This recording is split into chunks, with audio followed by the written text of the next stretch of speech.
Alright, we are here and we are talking about my top games I played this year. We're not talking specifically about the top games that came out this year for me. We're talking about just games I played this year. Could range from anything on a PS3, a DS, does not matter. Could be a PS5 game. If I played it this year and I liked it enough, it's in my top. But I don't really want to do a basic thing of the top games of this year, because then like the game of the year is Baldur's Gate. As simple as that. Even if I didn't play it, which I didn't, Baldur's Gate is game of the year. It's just the way it is. So I think it's more interesting to talk about the games I played this year and say the favorites that I got around to. Now these are games that I did beat. They had to be games that I beat, and I feel like I really can't put them in my top if I didn't beat them. Conveniently though, there is no multiplayer. I would involve multiplayer if there was a multiplayer game good enough to hit my top, but there really wasn't. I did enjoy multiplayer games this year. They just didn't reach the point that these did. They didn't really capture me like that. So can't really put them in my top. I don't have a top 10, I have a top 8. We have 8 games here of my favorites that I played this year. Looking back on the games that I beat this year, I didn't beat a ton. I maybe beat like 20 total. And really only 8 of them, I'd say, hit the spot of being my top. I couldn't really get 2 more. If I got 2 more, they'd be 6s in the rating scale to me. So that's not worthy of a top 10 at all. Number 8, we're going from 8 to 1. My 8th favorite game I played this year is Fossil Fighters. This game was long for me to commit to on the DS. At the time, I didn't really have much time to play games. So over 20 hours in a video game was a lot for me during this time. But I did commit to it, and it was a ton of fun, man. I absolutely loved it, man. I think I was really burnt out on Pokemon during this time, but somehow this did work for me. It's like just different enough and engaging enough for me to stick with it. I was actually pretty into the story. I can't say that I remember it now, so it's not too memorable, but I was into it during the time. I think it has something to do with time travel or something. I know that there's aliens involved, I think. Fossil mining in this game is so engaging and so much fun. I went back constantly, even when I probably shouldn't have, to just keep on doing it because I was so into it.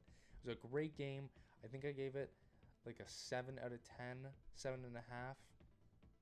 I had a ton of fun with this one. It was a great game. At my number 7 game, I do not have it physically because it does not have a physical copy. It is Rot.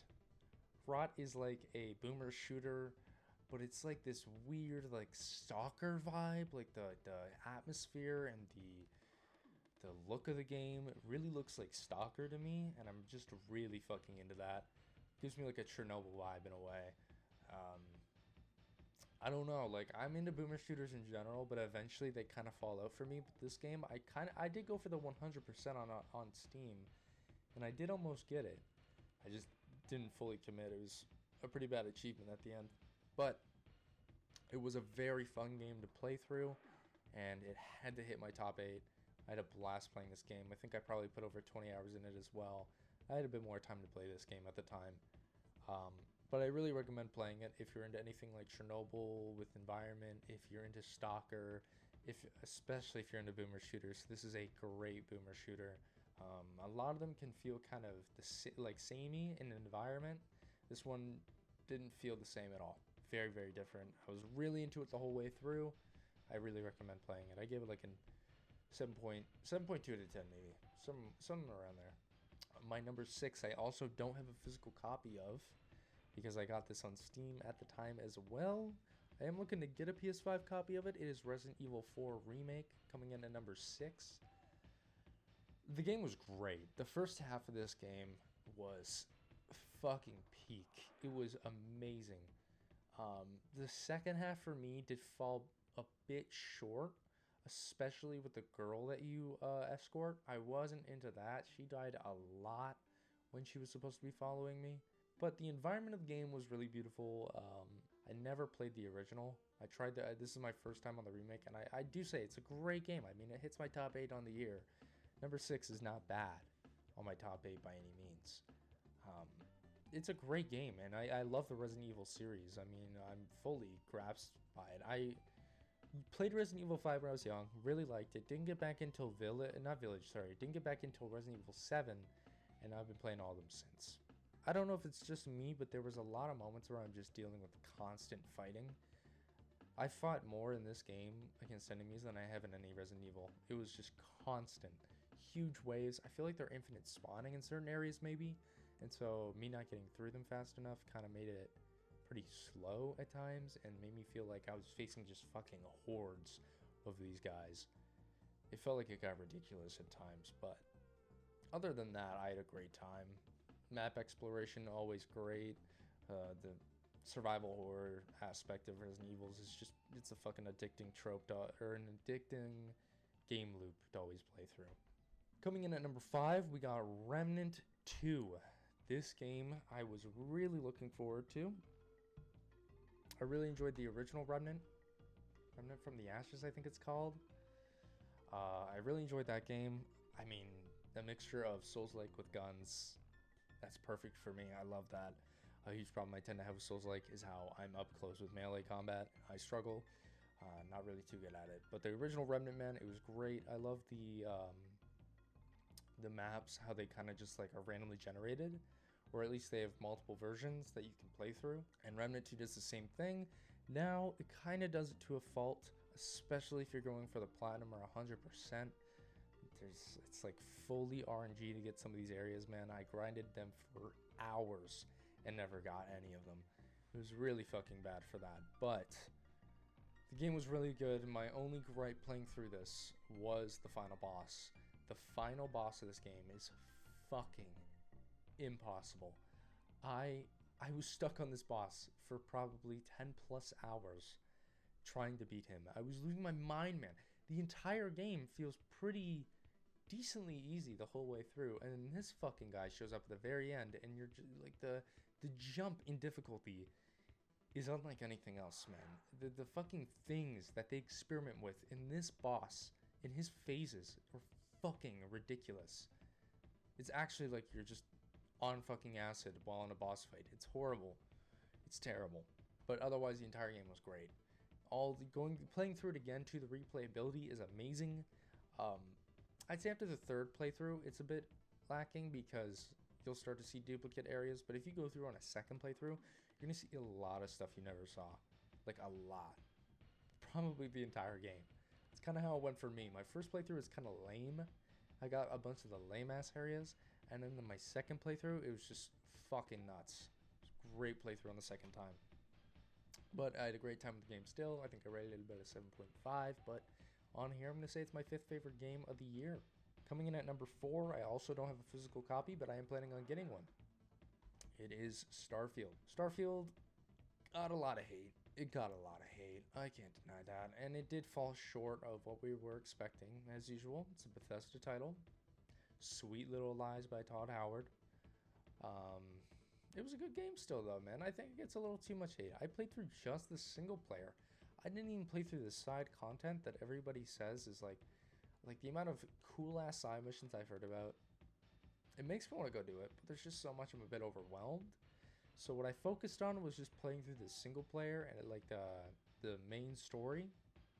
I just focused on that and literally nothing else. And I still had a great time, and it's still my 4th favorite game of the year with that. I think the main story isn't amazing, but it is the best story we've ever seen out of a Bethesda game. It's very like dated for a game in 2023. Its mechanics and stuff are very, very old, but I kind of got exactly what I was asking for out of a Bethesda game. It's still more of the same, and that's kind of what I wanted. But I hope they do better next time. I hope they do more. There's a lot of empty planets. I think that's a big thing for me, is that I didn't really experience that because I was just playing through the single player story. The main story, I guess I'm saying single player. The entire fucking game is single player. So it was a ton of fun to me, and I liked where they went with the story and how it plays into New Game Plus. I like it a lot. And hopefully I like the side shit too when I get around to it. But right now, it's number 4 in the year. Coming in at number 3, probably a bit of an unexpected one. 3 of these games so far have been this year. I mean, I said Fossil Fighters and Rot, so what am I really on about? But we got Uncharted 4. I finally played through it. It's my first time ever playing through Uncharted 4. I think I played through 1 and 2, but I never got around to 3. But I was just like, fuck it, whatever, I want to play 4. I watched it like whenever it came out. I watched someone play it. Don't really remember the story too well, but got around to it this year. And the game is a fucking masterpiece, man. It looks so good still. And I feel like this game came out pretty much right when PS4 dropped. So for the fact that this game looks as good as it does is fucking mind-boggling. Maybe it came out a bit later than I think, but I feel like it came out around 2014, 2015, maybe 2015.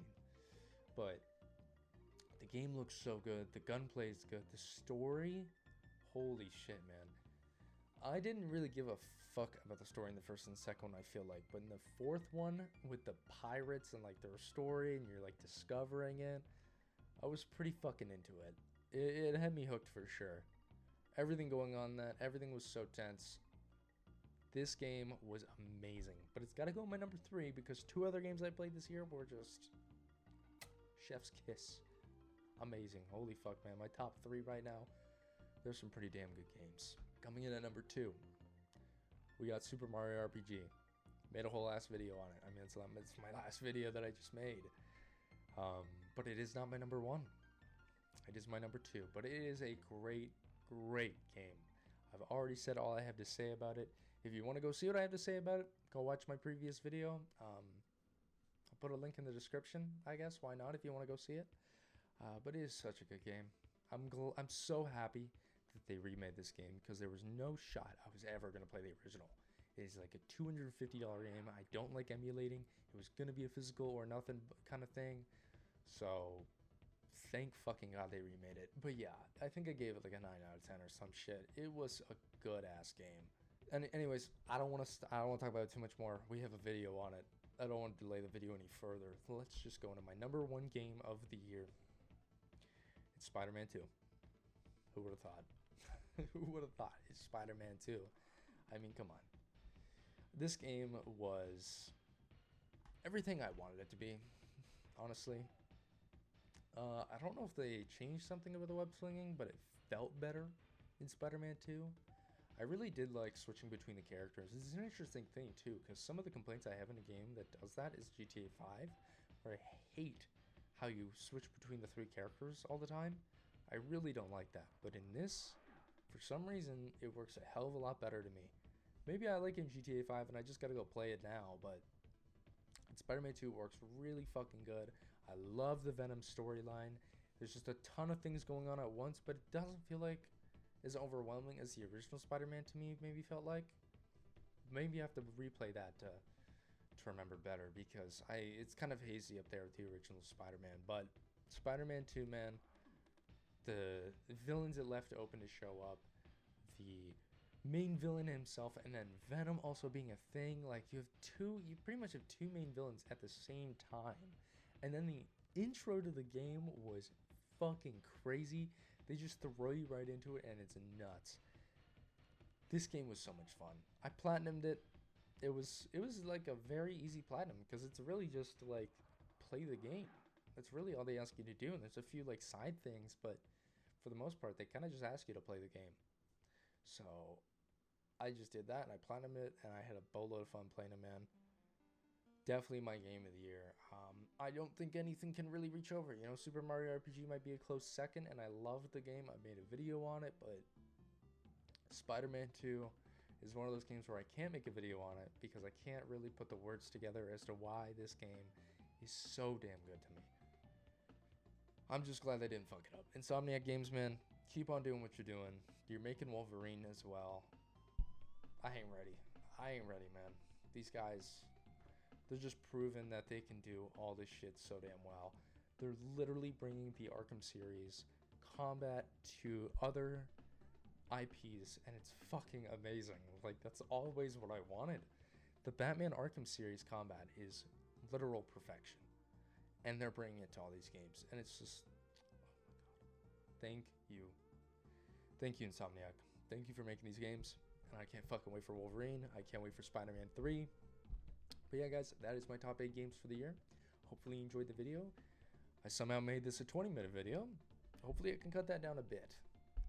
But yeah, guys, hit thumbs up button if you did enjoy. Subscribe more content like this. But I'm going to say that my next video is going to be my worst games of 2023. I do have a list for that. It is shorter than 8, but it is there. And it was fucking a dumpster fire, those games. But yeah. Coming up next, probably within a week or so, probably less than a week, my 5 worst games of 2023. But yeah, guys, I'll see you later. Peace.